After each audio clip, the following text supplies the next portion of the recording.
Hi everybody, this is It's Gonna Be Alright, and today I'm reporting for ICR, and in this last week or so I have had one hell of a go with my insurance company and my doctors and the pharmacy and getting me off of, well, not personally wanting to get off my antidepressants, but having them taken from me.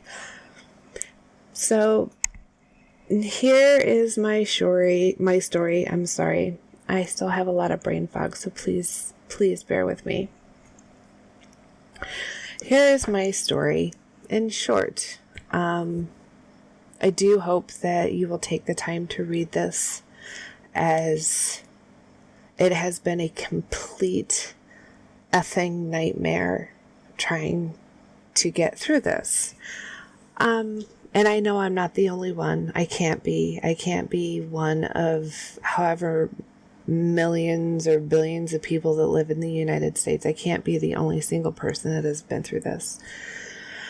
There are a couple of websites that I have down here that are marked in red.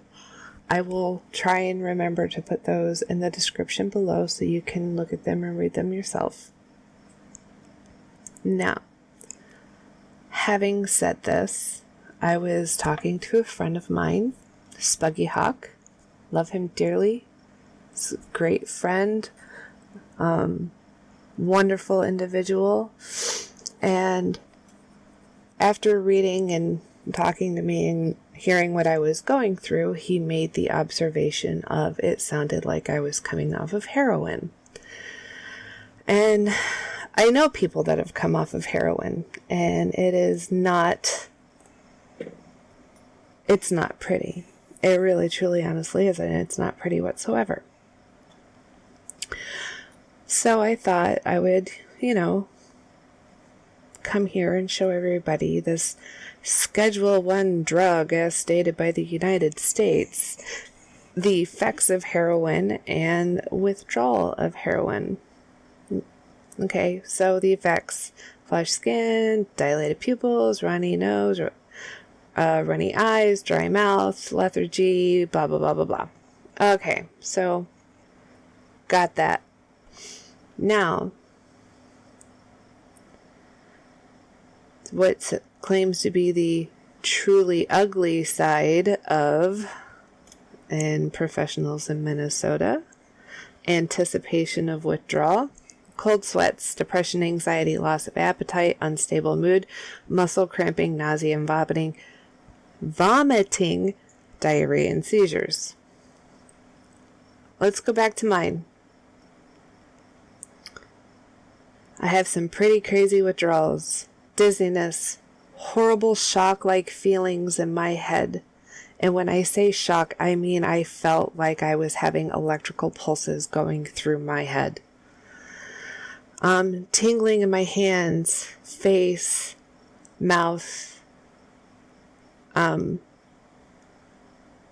attacks, just out of nowhere for no good reason, uncontrollable crying, night sweats, nightmares. I can't remember the last time I've had nightmares like this, and to the extent and detail that I've been having them. Which, even little kids get nightmares. I get that, but I can't remember a time that I've remembered my dreams in the last 20 years.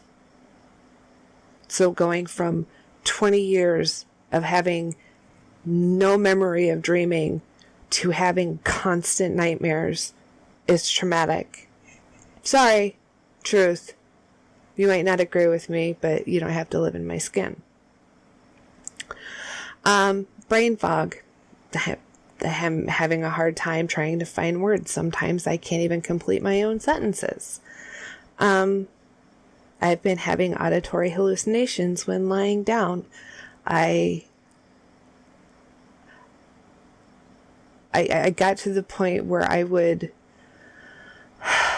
lay there and close my eyes and just listen.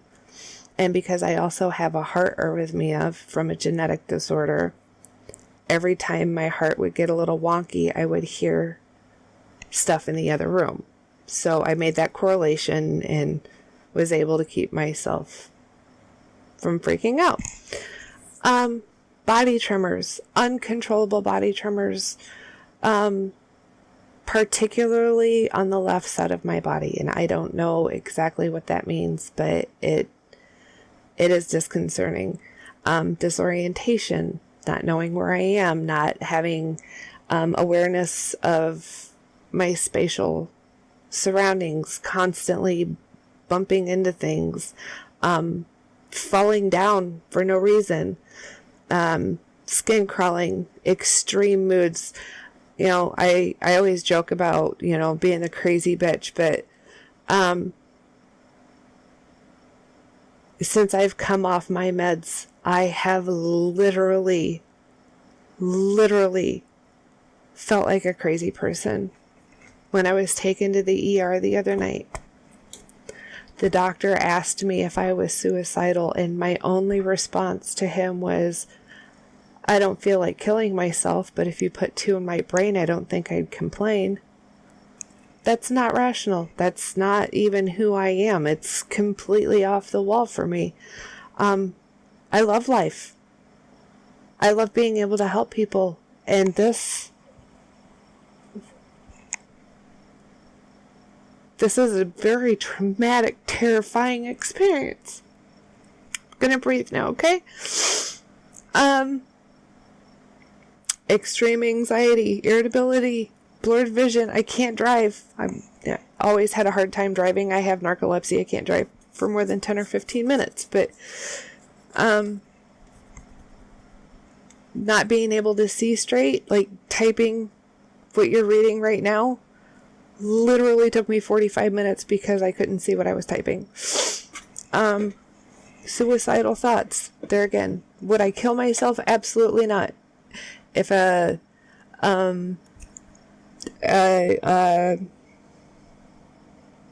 piece of meteor were to come jolting down through the sky and hit me in the head, hey, better off for me. You know, sitting in a car, seeing a semi go off the road a little bit, maybe they're a little sleepy. If it happens to hit me, no big deal.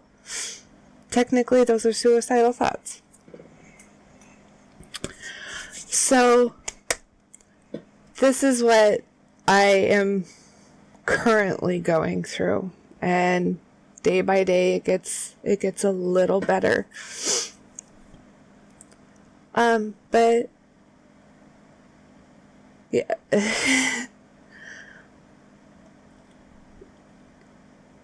I understand coming off of heroin can kill you. I do. I've helped plenty of people come off of all sorts of things, and death is a serious consideration when coming off of heroin. So I'm not trying to compare what I'm going through to coming off of heroin. That is absolutely not my point. My point is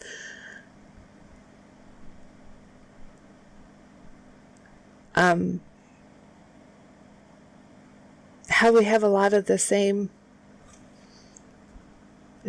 withdrawal symptoms, which is ironic because in researching coming off of antidepressants, they refuse to call it withdrawal symptoms. They call it discontinuation syndrome. Okay? Which again will be in, if I remember to put what's in the red below the video so you can see the difference between the withdrawal symptoms and the discontinuation syndrome. Same thing, different names, splitting hairs. Can't say something's addictive. FDA won't approve it. Got to get their farms out there, $600 a month for a prescription. Who the hell doesn't want that $600, right? Some more on heroin withdrawal. Last dose, first 6 hours is the start. the peak is 1 to 3 days, and it starts to subside after that. When I wrote this, I had been off my meds for 2 days, and that was Monday. And as it is getting better, I have read from other patients that 28 days and still not better. And with a doctor's account with some of his patients, it's taken years. So please, please don't just take your doctor's word for what you think or they think you should be on. Do your own research. Please do your own research, because I didn't. And typically I do, and shame on me for not this time, I guess. But in my next video, I will be going into the DEA, the U.S. government, and their Schedule 1 drugs that have